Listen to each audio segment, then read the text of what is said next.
இன்றைக்கி நம்மளுடைய சேனலில் ஆன்மீக தகவல் அப்படின்ற பகுதியில் நம்ம முக்கியமான விரதங்கள் மற்றும் எந்த நாளுக்கு உரிய என்ன தெய்வம் அப்படின்னு நம்ம முழு விவரமாக பார்த்தோம் இல்லையா. அதாவது எப்போவுமே நம்பிக்கையும் பக்தியும் இருந்தால்தான் எப்போவுமே நமக்கு பலன் இரட்டிப்பாக கிடைக்கும். பலனே அப்போ தான் நமக்கு கிடைக்கும். நம்பிக்கை இருக்கணும். எதுவாக இருந்தாலும் நம்ம செய்கின்ற விரதமாக இருந்தாலும் சரி, பூஜை புனஸ்காரமாக இருந்தாலும் சரி, எதுவாக இருந்தாலும் நம்பிக்கை இருக்கணுங்க. நம்பிக்கையோடு நம்ம செஞ்சால் தான் நமக்கு அதுக்கு பலன் ஏராளமாக நமக்கு கிடைக்கும். அதாவது நம்ம ஏதோ தானோன்னு நம்ம பூஜையோ அல்லது விரதம் அப்படின்னு இருந்தோம்னா அதுக்கு பலனே கிடையாது. அதனால் நம்ம நம்பிக்கையும் பக்தி இருக்கணும். பக்தி இருந்தால் தான் நம்ம செய்கின்ற செயல் அனைத்தும் அப்படியே நிறைவேறும். இதுக்கு என்ன செய்யணும்னா பயிற்சி தாங்க தேவை. தினமும் நம்ம பகவானை வேண்டிக் கொள்ளும் பழக்கம் இருக்கணும்.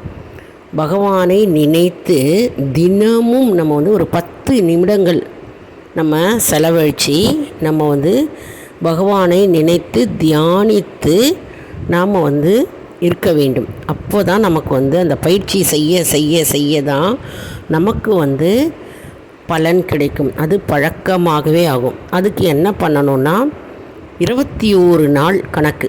21 நாள் ஒரே டைம். இப்போ காலையில் 9 மணிக்கு நீங்கள் பிரார்த்தனை செய்கிறீங்க, வீட்டில் வேண்டிக் கொள்கிறீர்கள் அப்படின்னா அந்த 9 மணிக்கு பூஜை செய்து விளக்கேற்றி வச்சுட்டு மனதார ஒரு 10 நிமிஷம் கண்ணை மூடி எந்த இஷ்ட தெய்வமும் முதல்ல விநாயகரை சேவிச்சுட்டு அதுக்கப்புறம் உங்களுடைய குலதெய்வத்தை நினைத்து வேண்டிக் கொண்டு அதுக்கு அப்புறம் இஷ்ட தெய்வத்தை வேண்டிக் கொண்டு அதே நேரத்தில் தியானிக்கணும்.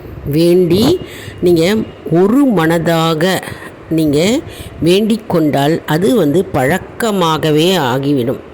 அந்த நேரம் 9 மணினா காலையில் அந்த 9 மணிக்கு கரெக்டாக வேலையெல்லாம் முடிச்சுட்டு நீங்கள் வேண்டுறதுக்கு போய் அந்த பூஜை ரூமில் உட்காந்துருவீங்க. தானாக உட்காந்துருவீங்க. அப்படி இல்லைன்னா சில பேர் காலையில் எழுந்திருக்கும் பழக்கம் இருக்கும்.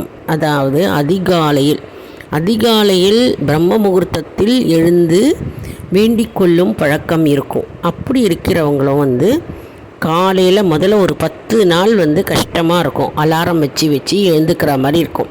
அதுக்கப்புறம் நமக்கு அது தானாக அந்த செயல் பழகிவிடும். காலையில் அதிகாலையில் பிரம்ம முகூர்த்த நேரத்தில் 3:30 மணின்னா 3:30 மணிக்கு எழுந்திருப்பாங்க. இல்லை 4னா 4 மணிக்கு எழுந்திருப்பாங்க. கரெக்டாக தானாக நமக்கு முழிப்பு கொடுத்து நம்ம அந்த நேரத்தில் எழுந்து நம்ம இறைவனை தியானிக்கலாம். அது நமக்கு தொன்று தொட்டு நமக்கு ஒரு பழக்கமாகவே அது ஆகிவிடும். அப்படி நம்ம பயிற்சி செய்ய நம்முடைய வேண்டுதல்கள் கேட்கப்பட்டு விரைவில் நமக்கு பலன் நம்மை தேடி அடையும் என்பது நம்பிக்கை. இப்போ நம்ம விரதம் எந்த நாளில் செய்கிறது, என்னென்ன தோஷங்கள்லாம் இருந்ததுன்னா தோஷங்கள் நிவர்த்தி ஆகிறதுக்கு என்ன வழிகள், என்ன நாளில் நம்ம விளக்கு ஏற்றலாம், என்ன விளக்கு ஏற்றுறது அப்படின்லாம் பார்த்தோம் இல்லையா. அதாவது ஒவ்வொரு நாளும் ஒவ்வொரு தேவதைக்கு உரிய நாள், அதை தான் நம்ம இப்போ பார்த்தோம். அதனால் நம்ம இது ஃபுல்லாகவே நமக்கு ஃபாலோ பண்ண முடியல அப்படின்னா குறிப்பிட்ட நாட்கள், அதாவது இப்போ ஞாயிற்றுக்கிழமைன்னா சூரிய பகவானுக்கு உரிய நாள் அன்னைக்கு ஆதித்ய ஹிருதயம் படிச்சுட்டு நம்ம சூரிய பகவானை தியானித்து அவரை நினைத்து நம்ம வேண்டிக் கொண்டு தியானம் இருக்கலாம். விரதமும் இருக்கிறவங்க இருக்கலாம். அதே மாதிரி சில பேர் வெள்ளிக்கிழமை அன்னைக்கு அம்மன் வழிபாடு செய்வாங்க, குத்தி விளக்கு பூஜை செய்வாங்க. அந்த நாளில் அன்னைக்கு விரதம் இருந்து அம்மனை நினைத்து நாம் விரதம் இருக்கலாம். மேலும் நம்ம கோவிலுக்கு போகணும் அப்படின்ற ஒரு பழக்கம் இருந்ததுன்னா மிகவும் நல்லது. கோவிலுக்கு தினமுமே போகிறவங்க போகலாம். அப்படி இல்லைன்னா வாரத்தில் ஒரு நாள் கோவிலுக்கு சனிக்கிழமை அல்லது ஞாயிற்றுக்கிழமை இன்றைக்கி கோவிலுக்கு சென்று பகவானை வலம் வேண்டிக் கொண்டு கோவிலில் விளக்கேற்றி வந்தால் நமக்கு பலன் கூடுதலாக கிடைக்கும். அதனால் ஆன்மீக விஷயங்கள் நிறைய சொல்லிக்கொண்டே போகலாங்க. அதுக்கு எல்லையே இல்லை, நிறைய இருக்குது. நேரமே பத்தாது. நம்ம அதை பற்றி நம்ம விவாரித்து நம்ம சொல்லி நம்ம அதை பற்றி நம்ம டிஸ்கஸ் பண்ணோன்னா எக்கச்சக்கமாக இருக்குங்க. ஆனால் நம்ம என்ன பண்ணுறோன்னா, நமக்கு நேரமின்மை காரணமாக நம்ம சிலதெல்லாம் நம்ம ஸ்கிப் பண்ணுறோம்.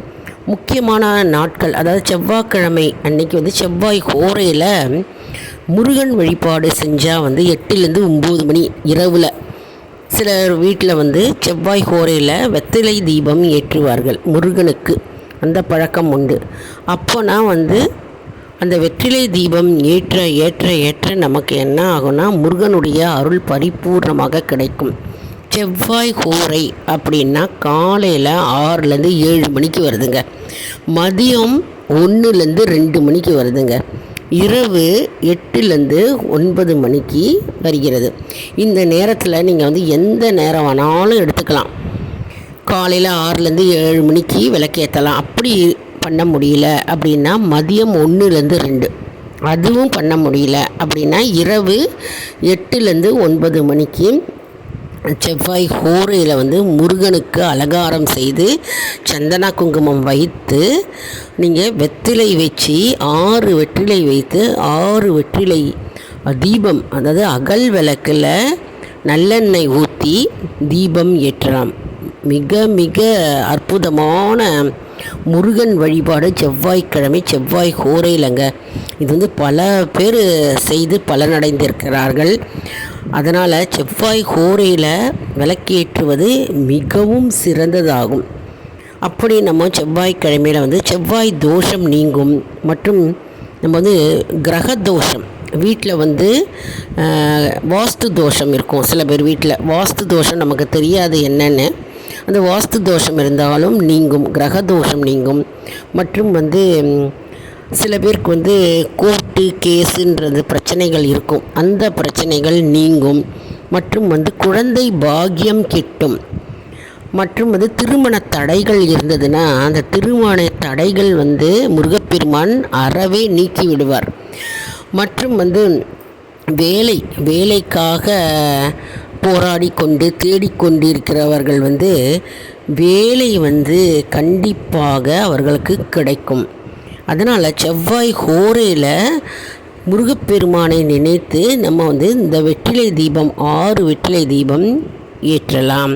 மற்றும் முருகப்பெருமானுக்கு நம்ம ஸ்லோகம் கந்தசஷ்டி கவசம் படிக்கலாம், கந்த குரு கவசம் படிக்கலாம், மற்றும் திருப்புகழ் பாடலாம் அன்னைக்கு.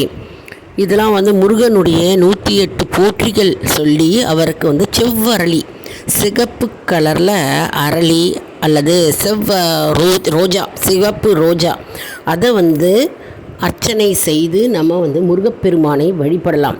மற்றும் ஓம் சரவண பவ, ஓம் சரவண பவன்ற மந்திரத்தை சொல்லலாம். மற்றும் ஓம் ஐம் ரீம் வேல் காக்க, ஓம் ஐம் ரீம் வேல் காக்கன்ற மந்திரத்தை சொன்னால் முருகனுடைய வேல் நமக்கு காப்பாக அமைந்து நம்மை பாதுகாக்கும். இது எந்த நேரத்தில் வேணாலும் நம்ம இந்த மந்திரத்தை, சரவணபவ மந்திரமும் ஓம் ஐம் ரீம் வேல் காக்க என்ற மந்திரமும் நம்ம சொல்லலாம். இது முருகன் வழிபாட்டை பற்றி நான் சொல்லியிருக்கேங்க. அம்மன் வழிபாடு அப்படின்னா வெள்ளிக்கிழமை அன்னைக்கு குத்தி விளக்கு 5 முகம் ஏற்றுறது ரொம்ப ரொம்ப நல்லது. அதை ஏற்றிட்டு அம்மனுக்கு அலங்காரம் செய்து அம்மனுக்கு பூஜை செய்து விளக்கேற்றி வழிபடலாம். இப்படி நம்ம வழிபாடு செய்து வந்தால் நமக்கு அனைத்து தோஷங்களும் துன்பங்களும் நீங்கும் என்பது ஐதீகம். நண்பர்களே, இந்த வீடியோ உங்களுக்கு மிகவும் பயனுள்ளதாக இருக்கும் என்று நான் நம்புகிறேன். இந்த வீடியோவுக்கு ஒரு லைக் கொடுங்க, இதை மற்றவர்களுக்கும் ஷேர் செய்யுங்கள், அவர்களும் பயனடையட்டும். மேலும் ஆல் இன் ஒன் ஜோன் அன்பர்களுக்கு ஒரு அன்பான வேண்டுகோள், நம்முடைய கம்யூனிட்டி போஸ்ட்டில் கேள்வி பதில் நேரம் வருங்க, அந்த கேள்விகளுக்கு பதில் தாங்க. இதன் மூலம் நம்முடைய ஆன்மீக பயணம் எப்படி இருக்கிறது என்பது நாம் தெரிந்து கொள்ளலாம் இல்லையா? இது சப்ஸ்கிரைப் செய்தவர்களுக்கு மட்டுமே தெரிய வரும். அதனால் நம்முடைய சேனலை மறக்காமல் சப்ஸ்கிரைப் செய்து கொள்ளுங்கள். அடுத்த வீடியோவில் வேறொரு தலைப்புடன் உங்களை வந்து சந்திக்கிறேன். நன்றி, வணக்கம்.